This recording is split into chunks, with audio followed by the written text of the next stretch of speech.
사명입니다. 사명.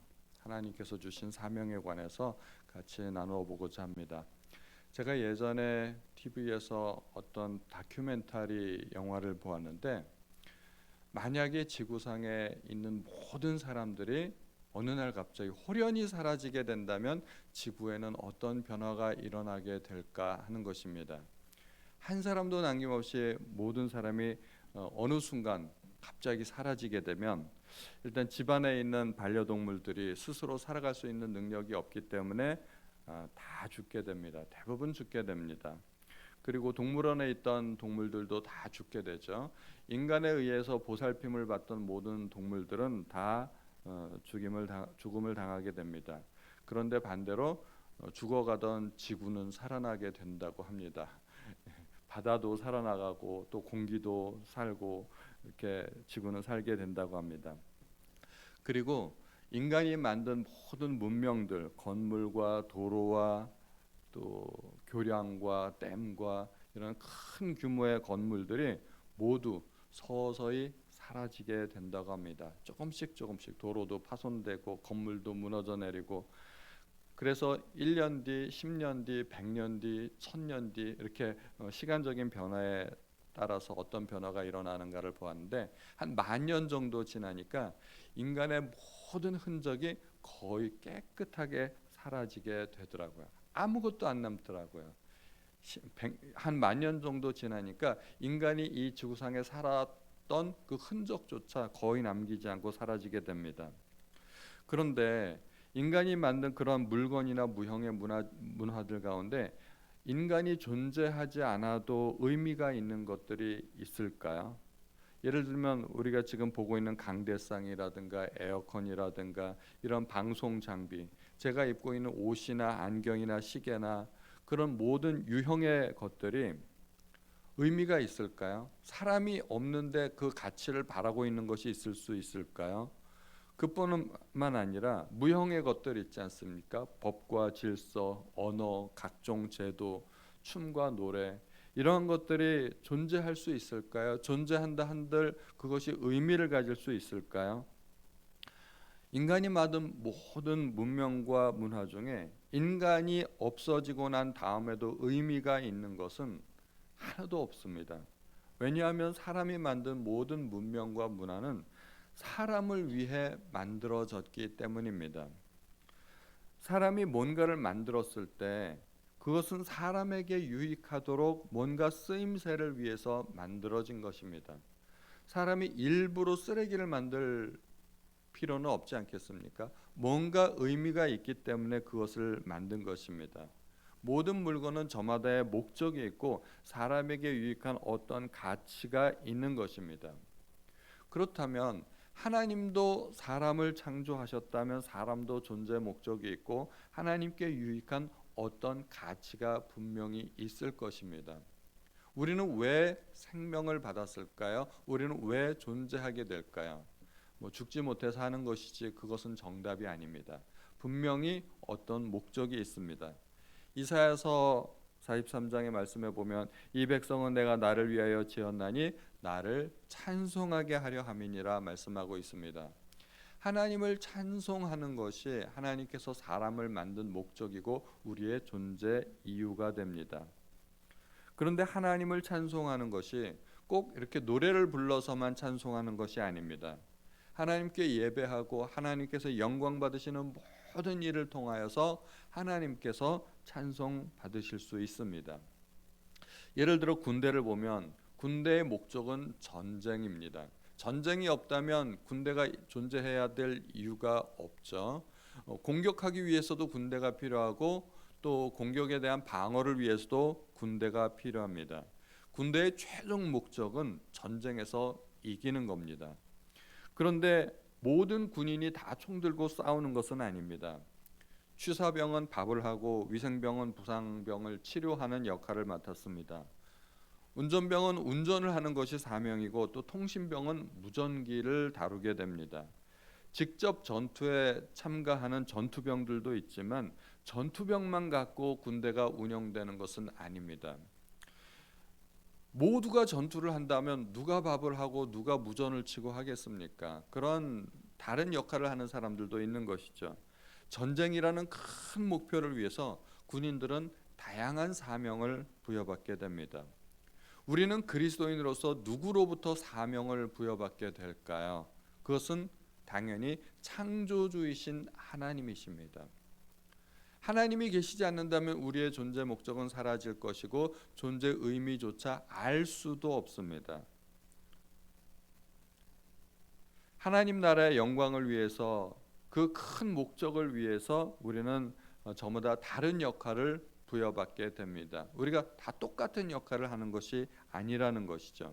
군인들은 국가로부터 사명을 부여받죠. 군인들에게 나라를 지켜달라고 총을 지급하게 되는데 그 살상무기인 위험한 그런 물건을 지급받았을 때는 그 물건 가지고 장난하라는 게 아닙니다. 괜히 폼죄라는 게 아닙니다. 국가를 위해 목숨을 바치라는 그런 의미가 있는 것이죠.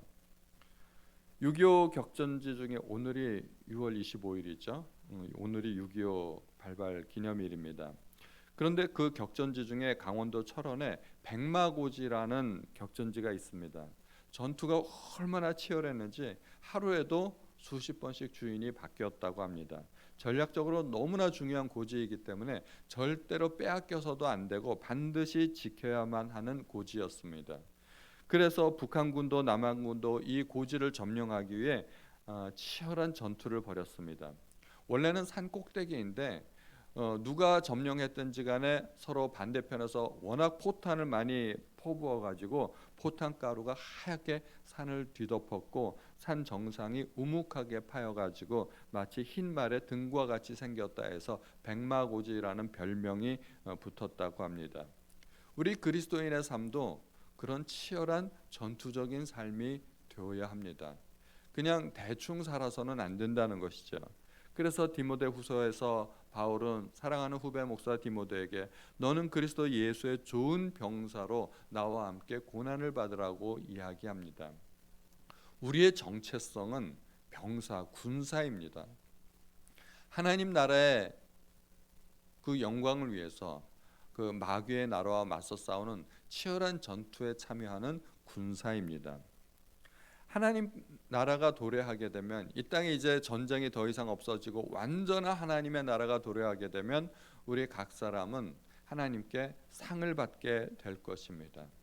상을 받을 때 누가 얼마나 많은 일을 했는가에 따라서 상을 받는 것이 아니라 하나님께서 주신 사명을 얼마나 잘 감당했는가가 굉장히 중요한 관건이 될 것입니다. 하나님께서 주신 사명이 있는데 그 사명과 상관없이 내가 하고 싶은 일만 하면서 살았다고 하면 그것은 상이 없을 것입니다. 오히려 죄가 될 수 있습니다. 마지막 때 주의 이름으로 귀신도 쫓아내고 능력도 행했는데 왜 주님 우리를 모르신다 하십니까? 하는 사람들이 나타난다는 것입니다. 주님의 이름으로 많은 일들을 했는데 주님은 모른다고 부인하시는 것입니다. 그들을 내쫓아 버리십니다. 그러므로 어떠한 위대한 일을 해도 많은 일을 해도 주님께서 맡기신 일이 아니면 그것은 옳은 일이 아닙니다. 아무리 내가 옳은 일을 했어도 하나님께서 맡기신 일이 그 일이 아닐 수가 있다는 것입니다. 바울은 내가 달려갈 길과 주 예수께 받은 사명 곧 하나님의 은혜의 복음을 증언하는 일을 마치려 하면은 나의 생명조차 조금도 귀한 것으로 여기지 않겠다고 말합니다. 하나님의 은혜의 복음 증언하는 일이 바로 바울의 사명이었습니다. 사명은 반드시 해야 되는 임무입니다. 만약에 사명을 감당하지 못하면 존재 이유가 없어지고 존재 가치가 사라지게 되는 것이죠. 이 마이크의 사명은 지금 제가 말하는 것을 그 소리를 증폭해서 여러분들이 듣기 쉽도록 하는 것입니다. 그런데 이 마이크가 제 역할을 감당하지 않는다면 제가 조근조근 얘기하는데도 불구하고 큰 소리로 확성하지 못한다면 이 마이크는 분명히 고장난 겁니다. 고장난 것은 고쳐야 되죠. 만약에 고칠 수 없다면 어떻게 해야 될까요? 이 마이크는 더 이상 여기에 존재할 이유가 없습니다. 고장났고 고칠 수 없다면 이건 버려야죠. 다른 것으로 교체해야 됩니다.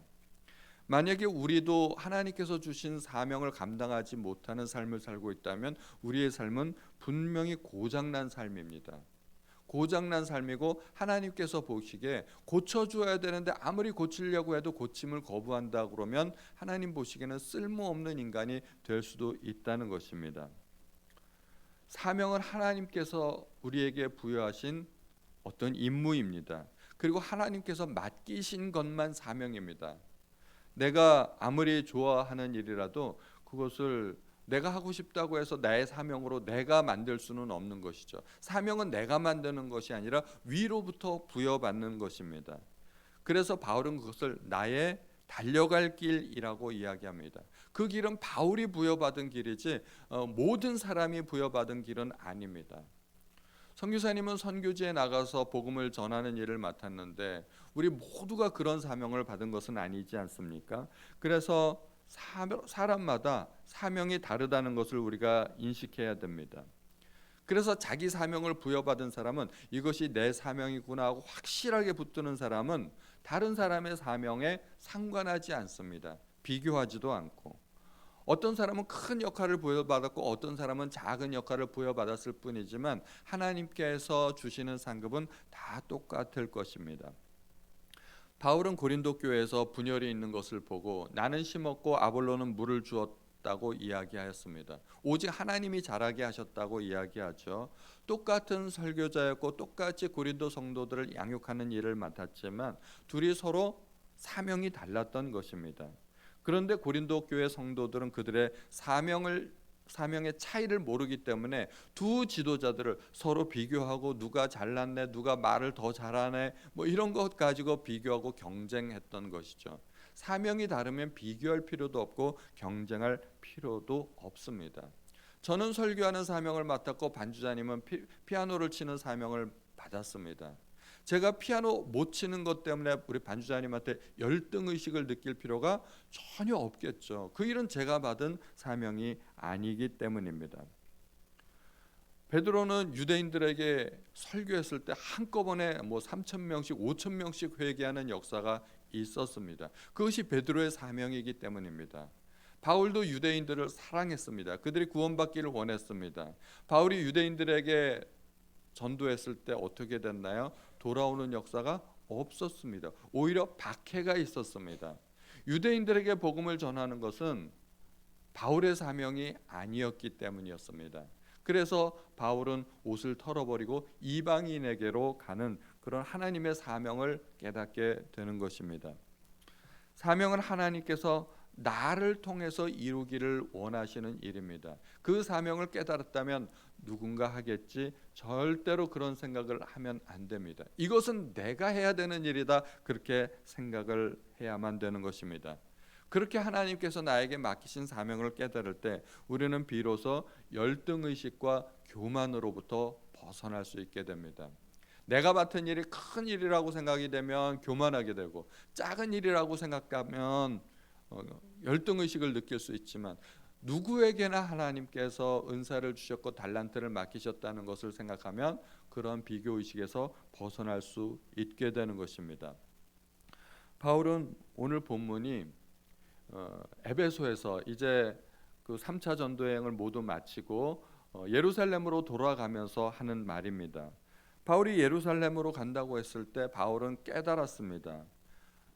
그 길이 결코 쉬운 길이 아니라는 것을 알았던 것입니다. 오직 성령이 각 성에서 내게 증언하여 결박과 환난이 나를 기다린다 하시나, 성령께서는 이미 알려주셨습니다. 순탄한 길이 아니라는 것을. 그리고 에베소 성도들과 다시는 보지 못하게 될 것이라는 것을 바울이 얘기했을 때 사람들이 울었습니다. 부둥켜 안고 울고 이제 이것이 마지막이구나 생각하니까 얼마나 슬펐겠습니까? 그런데 바울은 여러분이 어찌하여 울어 내 마음을 상하게 하느냐, 그들로 하여금 울지 못하게, 자기 마음을 상하지 못하게 말렸습니다. 결박과 환난이 기다리고 있다는 것을 알면서도 그 길을 바울은 거부할 수 없었습니다. 그리고 뚜벅뚜벅 그 길을 가게 됩니다. 많은 사람들이 말렸지만, 그리고 자기 앞에 환난과 결박이 있다는 것을 알았지만, 바울의 마음속에는 그 길을 포기할 수 없는 어떤 것이 있었습니다. 그것이 사명의식입니다. 하나님께서 내게 맡기신 일, 내가 반드시 해야 되는 일이라는 그런 의식이 있었습니다. 이 일은 생명보다 귀한 것이기 때문에 내가 생명을 바쳐서라도 이 일을 해야 된다는 것입니다. 그래서 저울에다가 생명과 사명을 올려놓았을 때 어느 게 더 무거울까요? 사명이 더 무겁다는 것입니다. 사명이 더 중요하다는 것입니다. 우리는 보통 생명이 가장 중요하다 생각하지 않습니까? 그런데 바울은 그 중요한 생명보다 사명이 더 중요하다는 것을 깨달았습니다. 죽어도 해야만 되는 일, 그것이 사명입니다. 그래서 전쟁에서 고지를 점령했을 때 고지를 사수하라 이런 명령이 한번 떨어지면 병사들은 목숨을 걸고서라도 막 사방팔방에서 막 벌떼처럼 개미떼처럼 몰려드는 적군을 보면서도 포기하지 않고 자기가 가진 총알의 마지막 한 발까지 쏘아가면서 총알이 떨어지면 백병전이라도 벌여서까지 그 고지를 사수하려고 합니다. 그것이 자기가 맡은 임무이기 때문에 절대로 제대로 된 군인은 절대로 도망하지 않습니다. 사명을 감당하는 것입니다. 우리는 왜 이 세상을 살아갈까요? 왜 세상을 사느냐고 묻는다면 우리는 잘 모르겠는데요, 마지못해서요, 어쩔 수 없이요, 뭐 그런 대답을 절대로 하면 안 됩니다. 사명 때문에. 우리가 가진 사명이 있습니다. 그 사명을 깨달아야 됩니다. 하나님께서 나에게 주신 사명, 가정에서 주신 사명도 있고 교회에서 맡은 사명도 있고 국가와 사회에서 맡은 사명도 있을 것입니다. 그 사명이 무엇인지 깨달아야 됩니다. 사명을 위해서 사는 인생이 가치 있는 인생이기 때문입니다. 그렇게 사명을 감당하는 삶을 살게 되면 실제로 죽지 않습니다. 죽을 것 같아도 바울은 예루살렘에 가면 내가 죽을지도 모른다고 생각했고 많은 사람들이 그렇게 생각했지만 실제로 바울은 예루살렘에서 죽지 않았습니다. 하나님이 보호하셨기 때문입니다. 그래서 사도행전 23장에 가면 예루살렘에 가는 내용이 나오는데 거기 도착하자마자 결박당했습니다. 그런데 하나님께서 이렇게 말씀하시죠. 그날 밤에 주께서 바울 곁에 서서 이르시되 담대하라, 내가 예루살렘에서 나의 일을 증언한 것 같이 로마에서도 증언하여야 하리라 하시니라. 하나님께서 담대하라고 말씀하십니다. 자기도 그렇게 알았고 자기의 모든 동료들도 그렇게 알았는데 예루살렘에서 죽을 줄 알았는데 하나님은 담대하라 말씀하십니다. 이 담대하라는 의미가 뭐겠습니까? 결코 죽지 않는다는 이야기입니다. 예루살렘에서는 죽지 않는다는 이야기입니다. 왜냐하면 바울은 로마까지 가야만 하기 때문입니다. 로마에 가서 복음을 증언하는 일은 누가 맡기셨을까요? 그것도 하나님께서 맡기신 일입니다. 하나님께서 사명을 맡기셨는데 그 사명도 이루기 전에 바울이 죽는다면 하나님께서 또 거짓말 하시는 그런 셈이 되지 않습니까? 결코 그런 일은 일어날 수 없습니다. 그래서 우리는 사명을 감당하면 하나님께서 보호하신다는 것을 깨달아야 됩니다. 사명을 감당할 때만. 그리고 실제로 바울을 죽이기 위해서 특공대를 조직했는데 이 결사대가 40명이었습니다. 우리가 바울을 죽이기 전은 절대로 먹지도 않고 마시지도 않겠다. 아주 대단한 각오를 합니다. 제 생각에는 그 사람들 다 죽었을 거예요. 바울을 죽이기 전에 절대로 먹지도 않고 마시지도 않겠다고 했는데 바울이 안 죽었잖아요. 아마 굶어 죽지 않았을까 생각이 되는데요.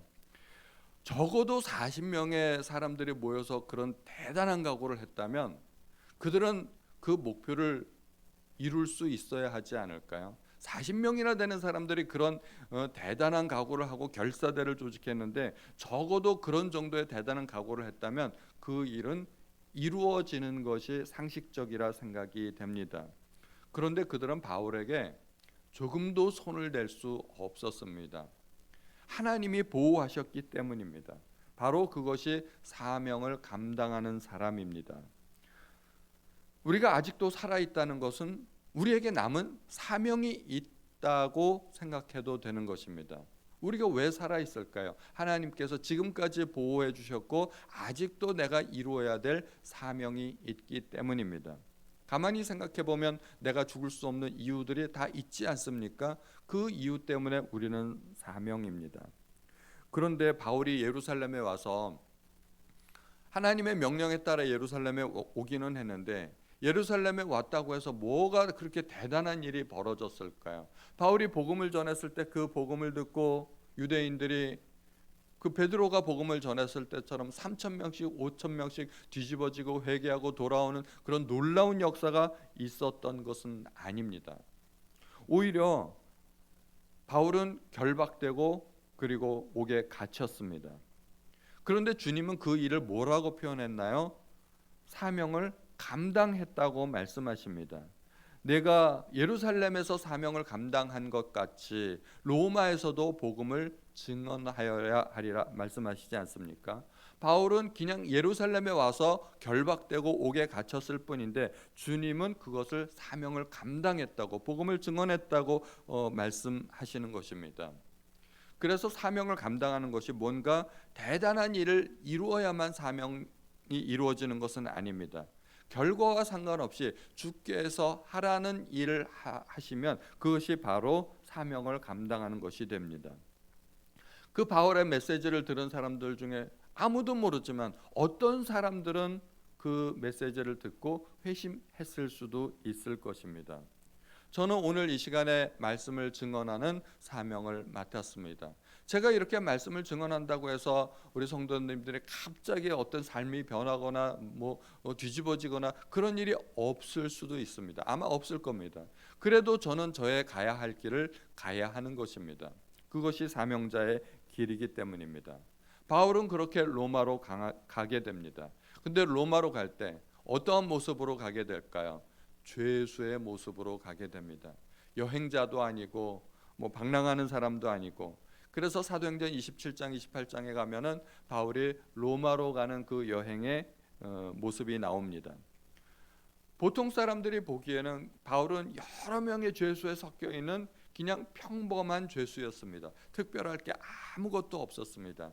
그런데 영적인 시각으로 보면 바울은 사명을 감당하기 위해 하나님께서 부르신 그 부름의 길을 가는 것입니다. 사명 때문에 가는 것입니다. 사명자의 길은 결코 화려하지 않습니다. 남들이 보기에는 그냥 초라해 보일 수도 있지만 그것이 바로 사명자의 길입니다. 로마로 가는 길에 유라굴로라 하는 광풍을 만나게 됩니다. 어마어마한 폭풍을 만나게 되는데 그 폭풍 앞에서 배는 거의 침몰 일보 직전에 있었습니다.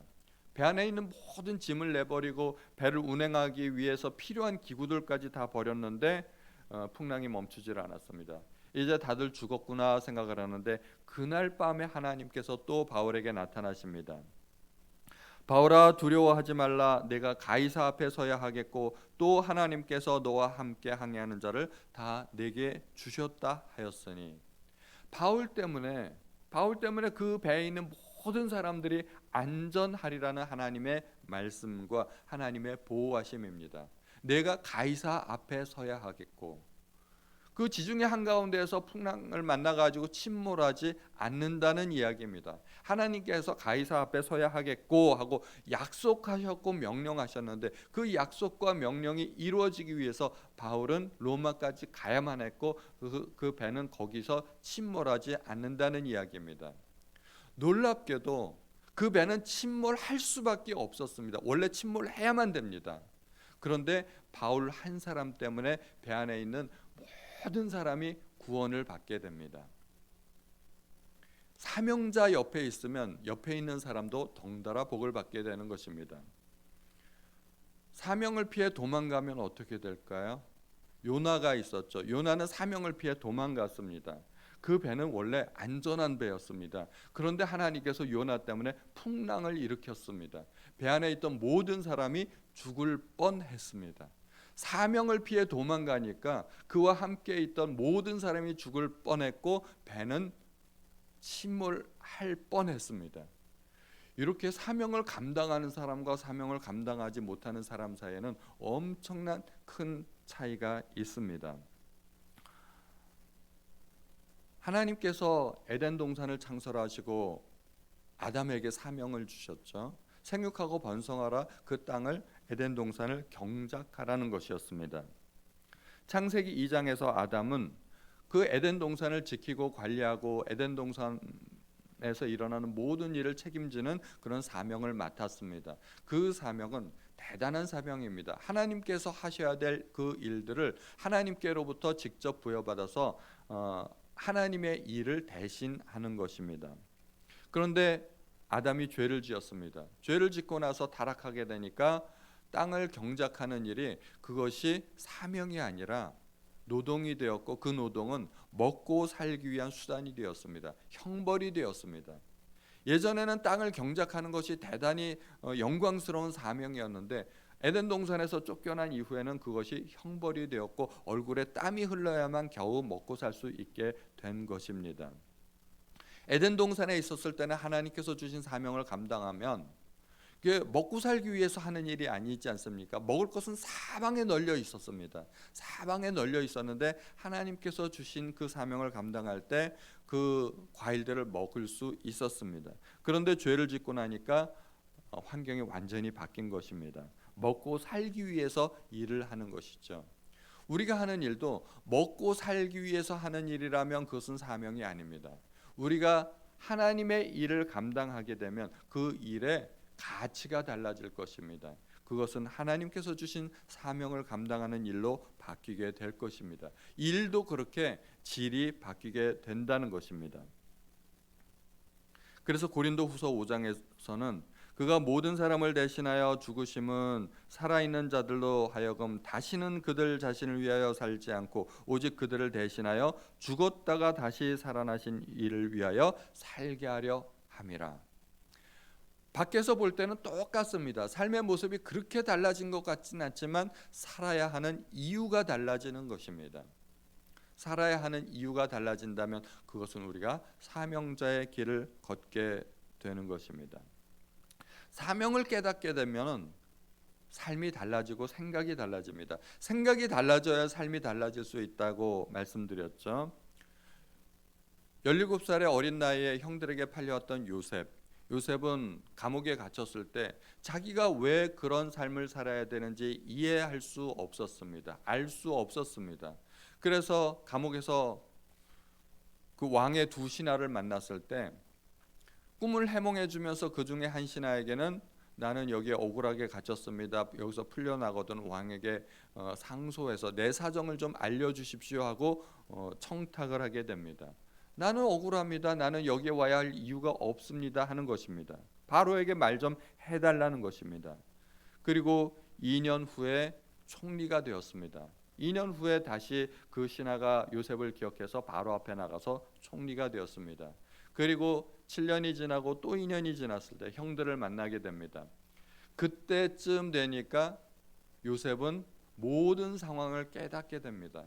하나님께서 여기까지 인도하셨구나 하는 것을 알게 됩니다. 그래서 형들이 자기 앞에서 두려워 떨 때 형들에게 이렇게 이야기합니다. 당신들이 나를 이곳에 팔았다고 해서 근심하지 마소서, 한탄하지 마소서. 하나님이 생명을 구원하시려고 나를 당신들보다 먼저 보내셨나이다. 이 모든 일이 하나님께서 계획하신 일이라는 것을 깨닫게 되었습니다. 깨닫게 되니까 형들에 대한 미움과 증오가 바뀌었습니다. 과거에 자기가 겪었던 사건을 새롭게 해석하기 시작하는 것입니다. 전에는 억울했죠. 억울하고 마음속에 미움이 있었고 쓴뿌리가 있었는데 그 모든 일을 통해서 자기가 총리가 된 것을 알게 되었고 그 총리가 된 것이 하나님께서 이루실 어떤 사명 때문이라는 것을 깨달았을 때 형들을 용서하게 됩니다. 그래서 사명을 깨달으면 모든 것이 합력하여 선을 이룬다는 말을 믿게 되고 비로소 사람을 용서할 수 있게 됩니다. 하나님의 섭리를 깨닫게 되기 때문입니다. 사명을 깨달으면 그래서 사람이 큰 사람이 됩니다. 짜잘한 일에 얽매이지 않을 수 있습니다. 큰 그림을 비로소 볼 수 있게 되기 때문입니다.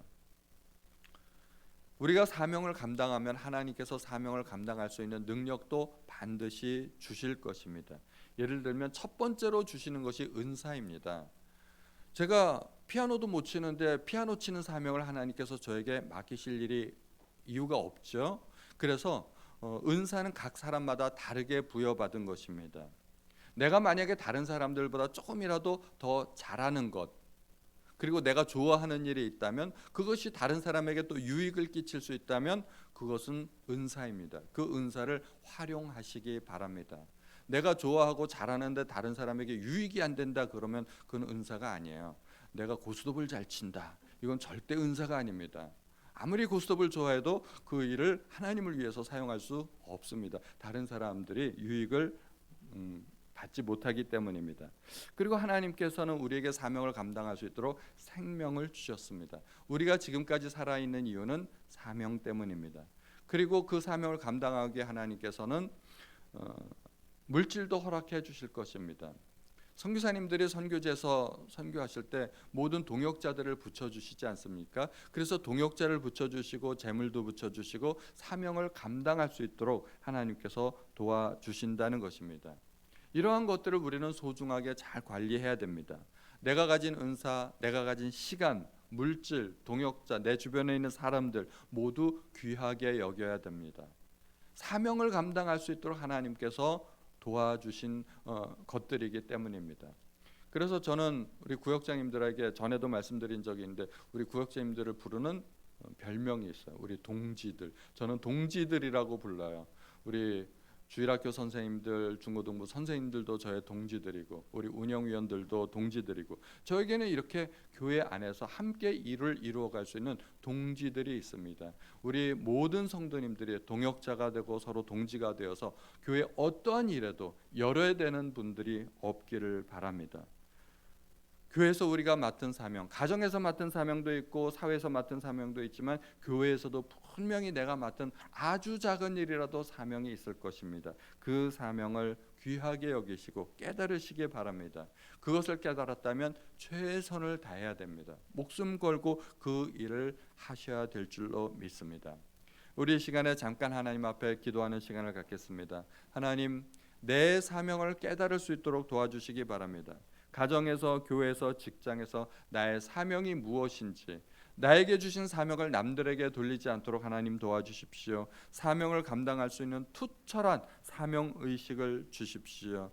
특별히 모든 사람의 궁극적인 사명인 하나님께 드리는 예배를 소중히 여기고 하나님을 찬송하는 일에 소홀하지 않도록 우리 함께 기도하겠습니다. 우리 다 같이 주여 한번 부르시고 통성으로 기도하시겠습니다. 주여,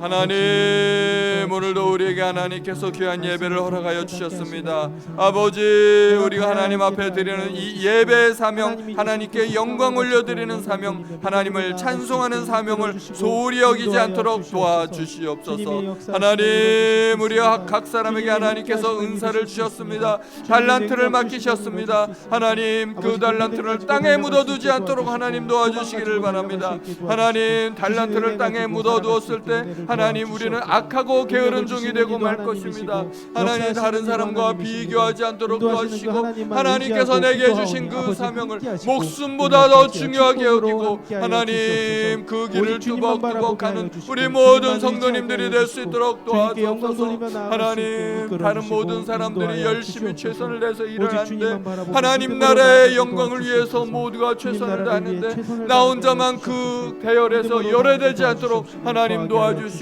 하나님 함께하여 주시기를 간절히 원합니다. 아버지, 도와주시옵소서. 아버지, 은혜를 베풀어 주시옵소서. 감사합니다, 주님. 하나님 아버지, 오늘도 저에게 말씀을 주심을 인하여서 감사드립니다. 하나님, 이 백성은 내가 나의 영광을 위하여 지었나니 나의 영광을 위하여 찬송하게 하려 함이라고 주께서 말씀하셨습니다. 하나님의 영광, 하나님의 나라를 위한 그러한 사명을 가지고 우리가 이 땅을 살아갈 수 있도록 도와주옵소서.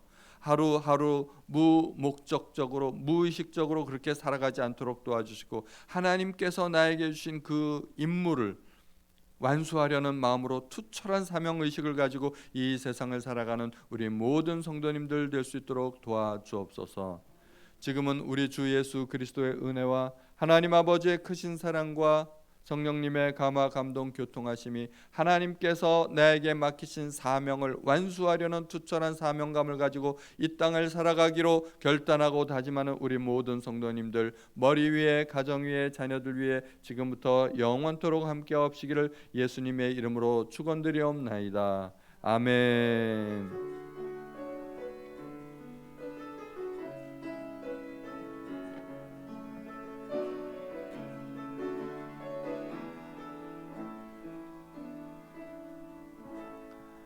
각자 가지고 오신 기도 제목으로 조금만 더 기도하시고 돌아가시기 바랍니다.